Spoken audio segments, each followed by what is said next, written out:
சேனாதிபதி என்பார், கதிர்வேலன் என்பார், பரமகுரு என்பார், முத்துக்குமாரன் என்பார். சூரனை கூட போட்டவனா, சுனாமியை விரட்டி விட்டவனா, போக கொடுத்த பொக்கிஷமா, பஞ்சமித்ர பாண்டியனா, பக்கமலை சமியனா. அப்படிப்பட்ட முருகன் அவன் ரொம்ப ரொம்ப சின்னவனாம் சுவாமி.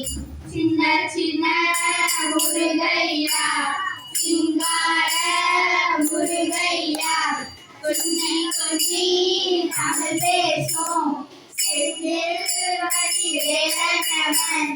சின்ன சின்ன முருகையா, சிங்கார முருகையா, கொஞ்சி கொஞ்சி தமிழ் பேசும் செந்தில் வடிவேலனவன்.